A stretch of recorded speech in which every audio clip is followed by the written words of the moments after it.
What happens when Hollywood's biggest action star walks into the lion's den of daytime television and refuses to play by the rules? What you're about to witness is the most explosive confrontation in talk show history, where Tom Cruise completely dismantled Joy Behar's reputation in front of millions of viewers, leaving her so humiliated she walked off her own show and never returned. Before we dive into this incredible story, make sure to hit that subscribe button and let me know in the comments what you think about celebrity confrontations on live TV. The morning started like any other at the View Studios in New York. Joy Behar strutted into the makeup room with her usual smugness, already plotting how she would tear apart her guest. Tom Cruise was scheduled to appear to promote his latest Mission Impossible film, and Joy had been sharpening her claws for weeks. She'd been vocal about her disdain for Cruise's personal beliefs and lifestyle choices, and today she planned to ambush him on live television. "This is going to be fun," Joy muttered to her makeup artist, checking her reflection one last time. "I've got some questions that are going to make him squirm." What Joy didn't know was that Tom Cruise had done his homework too. He'd watched countless clips of The View, studying Joy's interview style, her favorite attack strategies, and her obvious weak spots. This wasn't going to be another softball celebrity interview where the guest smiled politely while being insulted. As the cameras rolled and the show began, the other hosts sensed something different in the air. Whoopi Goldberg kept glancing nervously between Tom and Joy, while the other co-hosts seemed unusually quiet. Tom sat relaxed in his chair, that famous Cruise smile never wavering, but there was something steel-like behind his eyes. "So Tom," Joy began, her voice dripping with false sweetness, "let's talk about your new movie. Although, I have to say, at your age, isn't it time to stop doing your own stunts? I mean, you're not 20 anymore." The audience chuckled nervously, but Tom's smile only grew wider. "Well, Joy, I appreciate your concern for my well-being. Though I have to say, for someone who's made a career out of sitting behind a desk making jokes, I'm surprised you'd question someone who actually gets up and does the work." The temperature in the studio dropped several degrees. Joy's practiced smile faltered for just a moment before she recovered.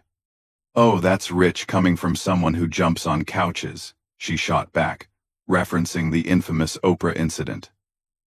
"Tell me, do you ever regret making such a spectacle of yourself?" Tom leaned forward slightly, his voice remaining calm and measured. "Joy, I expressed genuine happiness about finding love, but I understand that might be a foreign concept for someone who's built their entire persona around cynicism and tearing others down." The other hosts exchanged worried glances. "Excuse me?" Joy's voice rose an octave. "I think you're confusing honest journalism with cynicism." "Honest journalism?" Tom's eyebrow arched. "Is that what we're calling gossip and personal attacks now? Because I've watched your show, Joy. I've seen how you operate. You don't ask questions to inform your audience, you ask them to humiliate your guests and boost your own ego." The studio audience was dead silent. You could hear a pin drop. Joy's face was turning red, her carefully applied makeup unable to hide her growing anger. "How dare you come on my show and insult me?" she snapped. "Your show?" Tom tilted his head. "I thought this was The View, with multiple hosts. Or have you forgotten that this is supposed to be a panel discussion, not the Joy Behar Power Trip Hour?" Whoopi tried to intervene. "Let's just take it down a notch here, everyone." But Joy was beyond backing down now. "Listen here, you little man. I've been doing this longer than you've been making movies. I don't need some Hollywood pretty boy telling me how to do my job."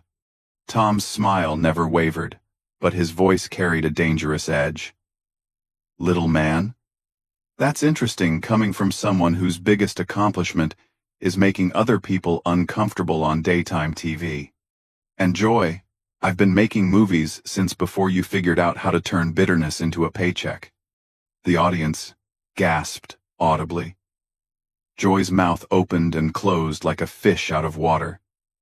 She'd never had a guest fight back this effectively, this calmly, this devastatingly. You think you can just waltz in here and disrespect me? Joy's voice was shaking now. Do you know who I am? I know exactly who you are, Joy, Tom replied, his voice steady as a rock. You're someone who mistakes rudeness for wit, cruelty for humor, and thinks that being loud makes you right. You've spent decades hiding your own insecurities behind a facade of superiority. But the truth is, you're just a bully with a microphone. The words hung in the air like a bomb waiting to explode. Joy's carefully constructed public persona was crumbling in real time, and she knew it. The other hosts sat frozen, unsure whether to intervene or let this train wreck continue. Joy's face was now completely flushed, her professional mask slipping away piece by piece. She looked around desperately at her co-hosts for support, but found only uncomfortable silence. The studio audience watched in stunned fascination as their usually dominant host struggled to regain control. You don't know anything about me, Joy stammered, her voice losing its usual commanding tone. I've dedicated my life to speaking truth, to power, to power. Tom laughed, a genuine sound that somehow made it even more cutting. Speaking truth to power? Joy, you are the power here. You have a platform that reaches millions of people every day, and what do you do with it? You use it to mock, belittle, and tear down anyone who doesn't share your worldview. That's not courage. That's cowardice. I ask the tough questions that need to be asked, Joy shot back, but her voice lacked conviction now. No, you ask gotcha questions designed to embarrass people, Tom corrected. There's a difference between journalism and ambush tactics. You don't seek understanding, you seek conflict. You don't want answers. You want ammunition. Whoopi finally found her voice. Tom, I think maybe we should move on to talking about your film. Actually, Whoopi, I think this conversation is long overdue, Tom replied, his attention still laser-focused on Joy. Because what Joy represents is everything that's wrong with media today. She's turned discourse into blood sport, and she's proud of it.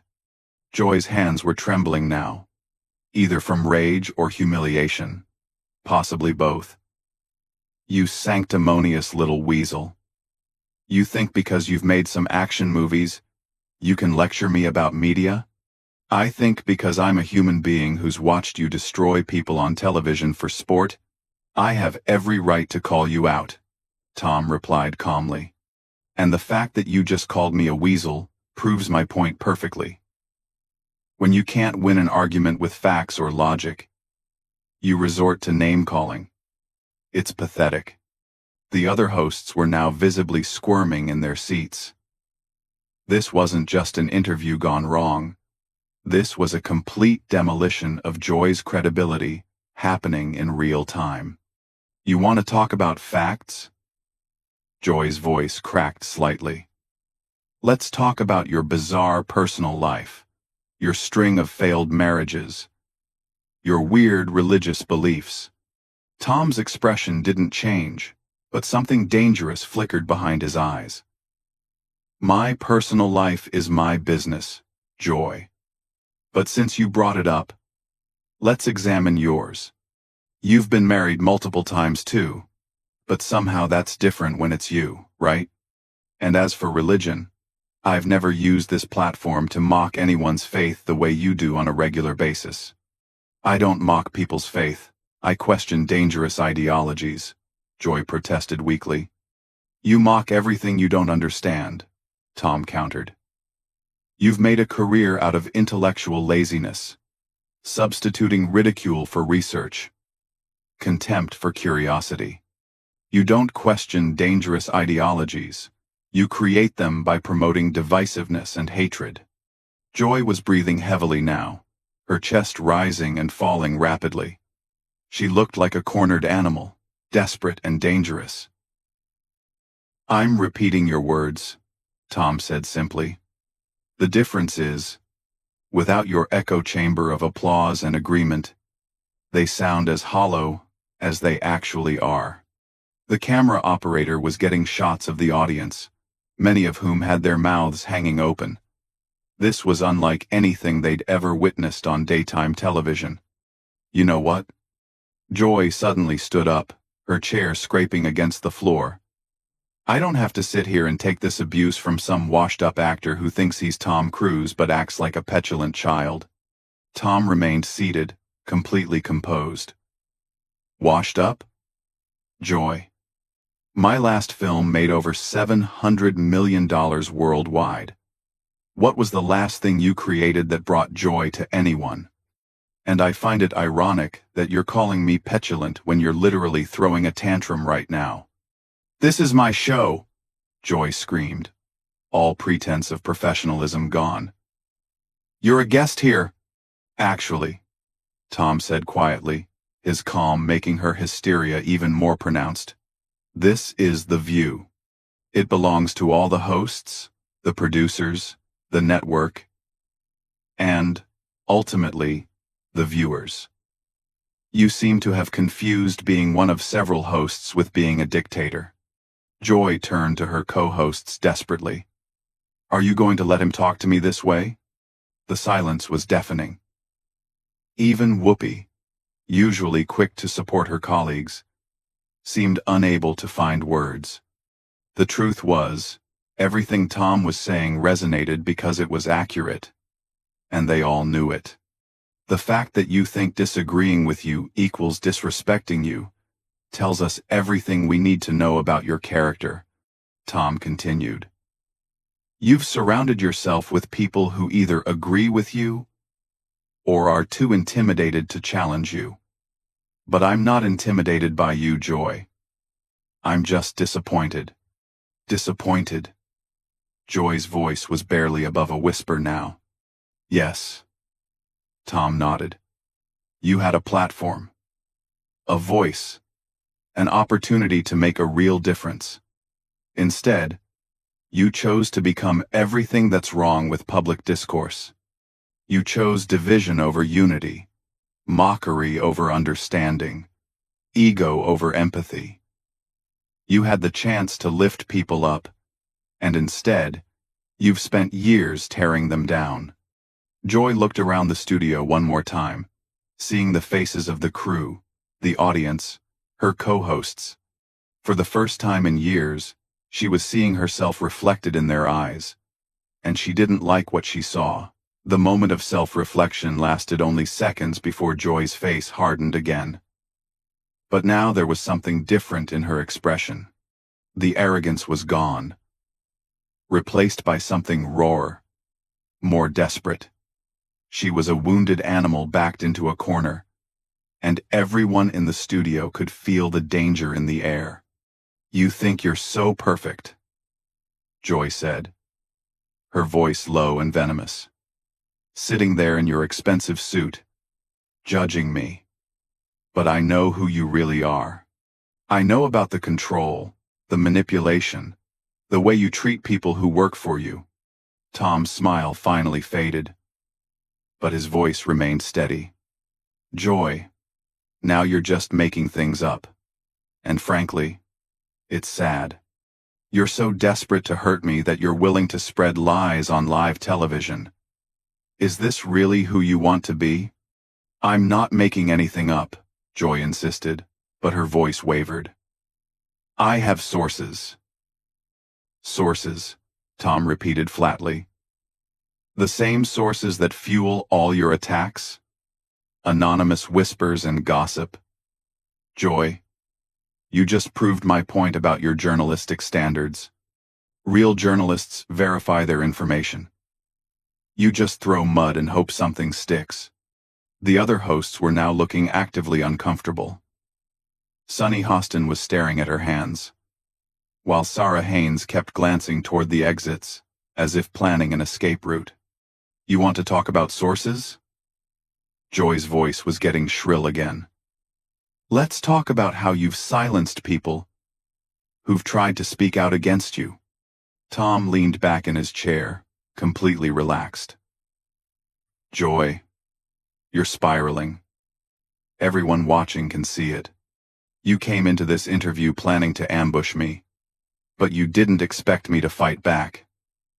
Now you're making wild accusations because your usual tactics aren't working." "They're not wild accusations," Joy protested. But even she didn't sound convinced anymore. "Then provide proof," Tom said simply. "Right here, right now. If you have evidence of wrongdoing, present it.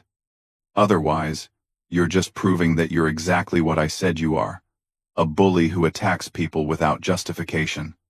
Joy opened her mouth, then closed it. The silence stretched on for what felt like an eternity. The cameras captured every second of her struggle, her inability to back up her claims becoming more obvious with each passing moment. "That's what I thought," Tom said softly. "Joy, this is exactly the problem. You make accusations you can't support. You ask questions you don't really want answered. And when someone calls you on it, you double down, instead of admitting you were wrong."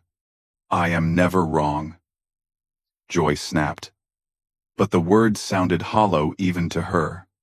"Everyone is wrong sometimes, Joy. The difference is, most people learn from their mistakes. You've built a career on never admitting fault, never showing growth, never displaying humility. And look where it's gotten you." Tom gestured around the studio, taking in the uncomfortable faces, the tense atmosphere, the obvious dysfunction. "You've created a toxic environment where disagreement is treated as betrayal, where different viewpoints are met with hostility instead of curiosity. You've turned what should be a forum for discussion into a platform for persecution." Joy was shaking now, her hands clenched into fists at her sides. "You don't understand anything about what I do here." "I understand perfectly," Tom replied. "You've confused being provocative with being profound, being controversial with being courageous. But there's no courage in attacking people from a position of power, Joy. There's no strength in picking fights you know you can't lose." "Except you're losing this one," someone in the audience called out, and nervous laughter rippled through the studio. Joy spun around to face the audience, her eyes wild. "Who said that? Who had the nerve to say that?" "Joy," Whoopi finally intervened. "Maybe we should take a commercial break." "No." Joy turned back to Tom, pointing an accusing finger at him. "He started this. He came on my show and attacked me. And now he's turning everyone against me." Tom shook his head slowly. "Joy, I didn't turn anyone against you. I simply refused to be your victim. And the fact that standing up for myself feels like an attack to you says everything about how you're used to treating people. You're twisting everything around." Joy's voice was barely controlled hysteria now. "You're making me look like the bad guy when you're the one who came here and ambushed me." "I answered your questions honestly," Tom said calmly. "I defended myself when you attacked me personally. If that feels like an ambush to you, maybe you should reflect on why you're so uncomfortable with honest dialogue." Joy stared at him for a long moment, her chest heaving. Then she looked around the studio one more time, seeing the faces of people who had worked with her for years, people who were now looking at her with something that might have been pity. "Fine," she said suddenly, her voice flat and defeated.